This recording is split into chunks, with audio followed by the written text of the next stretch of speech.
What's up, guys? It's BlackOps, and today we're going to do the first ever BlackOps breakdown where we take a look at some games, some software, or even some hardware and see what makes it tick, what makes it great, or what makes it not so great.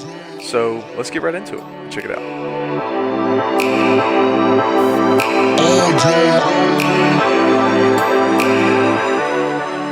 So today the topic of discussion is actually going to be keyboards, specifically mechanical keyboards. What makes them different from ordinary membrane keyboards, and what you should look for when thinking about purchasing one, maybe for your custom rig or for work if you work in that type of environment that needs one. So really, what is a mechanical keyboard? Well, first of all, a mechanical keyboard is a keyboard that uses individual physical switches underneath each key to determine when and what key has been pressed by the user. So basically, you press a key and that in turn activates the corresponding switch for that key, and then the switch in turn sends a signal to the PC that the user has actually pressed the key, and then the PC registers that keystroke. So what makes them different from the standard, easier to find membrane keyboards? Well, a membrane keyboard actually works a little bit differently. Instead of there being an individual switch for each key, there's actually a circuit board with all types of different circuits laid out on that circuit board.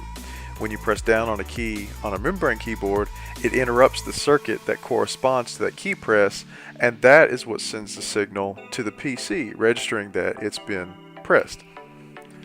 So you may be saying to yourself, BlackOps, why do I need a mechanical keyboard? I've got a keyboard that types out my name fine. The way I use it, is fine. And that's great. You may not need a mechanical keyboard. Not everybody does. Not everybody needs the extra features that come with a mechanical keyboard. Now, if you do, there's going to be some things that you want to consider before you actually go out and purchase one.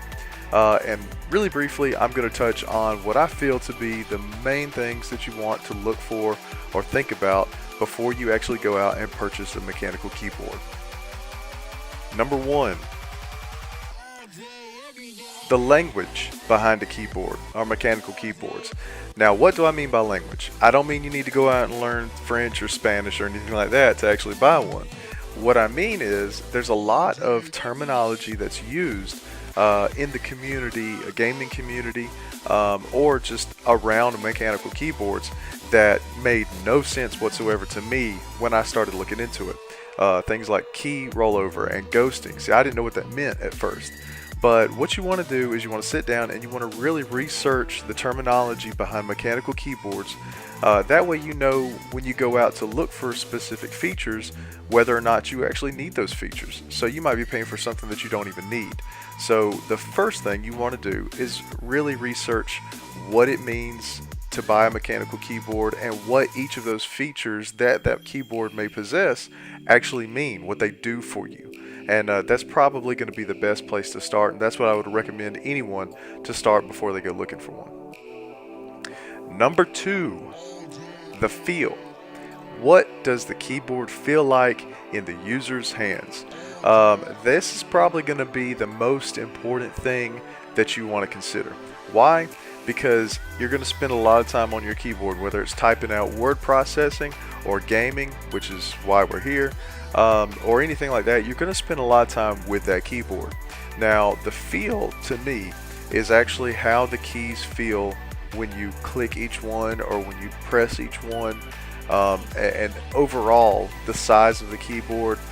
So the physical aspects of that keyboard, how does it feel to the end user or you? So I would consider this to be the most important. Now, please remember that with each mechanical keyboard comes a different type of switch. So there's Cherry MX Blues, there's Cherry MX Reds, and there's Cherry MX Browns. And those are probably the three most popular. Now there's a lot more than that, and I'm not endorsing Cherry MX series or anything like that, but that's probably the most common, and that's probably what you're going to run into when you get out there and start looking for a mechanical keyboard. Me personally, I have Cherry MX Reds, and I love the way they feel, I love the way they sound, but remember, every different thing comes with a different feel. That includes travel distance from the touch of the key down to the actuation of it when it's fully pressed. and just different things like that. Whether or not there's any capacitive feedback. Some switches like the Cherry MX Reds, they don't have any capacitive feedback, so it's just a button that you're pressing. So really, what's your preference? You're going to be spending a lot of money on this thing, probably.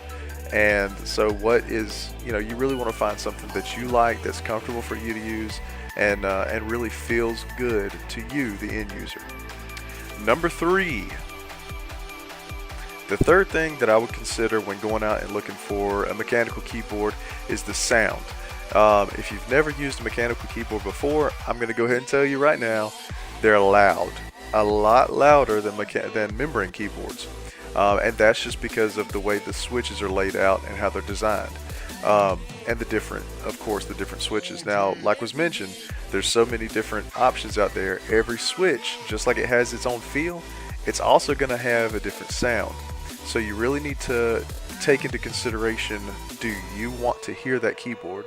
And this may sound crazy, but there are some really loud switches out there. In fact, a lot of offices actually have banned several different types of switches that come in mechanical keyboards because they say they're too distracting, and that may be the case.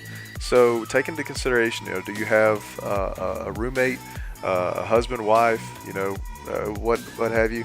Do you have somebody that's going to be in your surroundings where you're using this thing that's going to be a problem to listen to? And even you yourself, if you're using speakers and not headphones like I do, is that going to be a distraction while you're, say, diving into a game? If you really want to be immersed in that, is the clicking on that keyboard going to be a distraction for you? So really think about the sound and how it affects others around you. And first and foremost, always be considerate. So if it's going to be a problem for somebody else, you don't want to cause an issue for somebody else. So just kind of think about those things. Number 4, the next thing to think about is the use. What are you actually going to be using this keyboard for? If you're going to be using it for typing or word processing, or maybe to go along with your video editing rig, then the most important thing to you is going to be the feel or the travel distance of the keys. If you're going to, and probably the sound. If you're going to be using it for gaming, you want to know things like key rollover and ghosting, and also probably the feel, how it's spread out. So there's some different things to look at according to what you're using it for. So know what you're going to be using it for primarily, and that way you can kind of have a plan of attack when going to purchase one. The last thing that I want to mention is brands. A lot of different companies make these products. You can go on Amazon and buy a mechanical keyboard for $15-20, and that's fine. If not everybody's budget is a Razer Black Widow Chroma, stuff like that. But you don't have to get the top of the line, from each brand name. There's several options from Corsair, from Logitech, and even from Razer that are more affordable, that are great mechanical keyboards. But the point here is that you want to buy from a reputable company, because there's so much that goes into building a mechanical keyboard, testing a mechanical keyboard, and you really want something that's going to last. You don't want to spend, you don't want to shell out a good amount of money and have something, flake out on you after a few months of usage. And so really spend the time to research the different brands. Find a company. Maybe you already have a company in mind that you like their brands. You've had a good experience with that company in the past, and that should influence you towards what company to use when looking for a mechanical keyboard. I personally have a Corsair Strafe RGB. I love it, and I've had a good experience with Corsair in the past. Their customer service is great, but that's just my personal experience. I'm not endorsed by Corsair or anything like that, but that's just what I like. Some people like Razer. Some people are huge Razer fanatics, and that's fine. They make really great looking products as well. And so really but the most important thing is find a reputable company before you go spend a lot of money, and make sure that you research on the warranty information, stuff like that, but find a trusted source to buy a high-end product from, because at the end of the day, it's going to be the company that stands behind the product, because all products can fail. So just find you a good company that you like, and go that way. So in summary, to wrap it all up, there's a lot of things to consider when looking for a mechanical keyboard. Make sure you're well informed before you go out and purchase one, whether it's for gaming or work. It's going to be for gaming. And make sure you get something that you like and from a good brand, a good company. So that pretty much wraps it up for what to look for in a mechanical keyboard and what the difference is. I hope you've enjoyed the video. And now to get right into the reason why you're probably watching this thing to begin with. I'm going to be doing a giveaway for an iBuyPower MEK Mechanical Keyboard. The details are here and in the description below. And if you want a chance to win, you'll need to follow me on Instagram and subscribe to this channel at BlackOps Cargyle, and give us a like, give us a follow, and make sure you comment. So whoever is subscribed to our YouTube channel or our Instagram page and comments on this video or the corresponding picture on our Instagram page, they will be entered for a chance to win. I think it retails for about 60 or 70 bucks. It's not the top of the line mechanical keyboard, but it's a really great start if you're looking to get into gaming or things like that. It's got some pretty cool features. So like I said, I've got the details in that link below. Hope you've enjoyed the video, and please stick around. Remember to like and subscribe, and we got a lot of cool other content coming up. So again, thank you, and until next time, BlackOps out.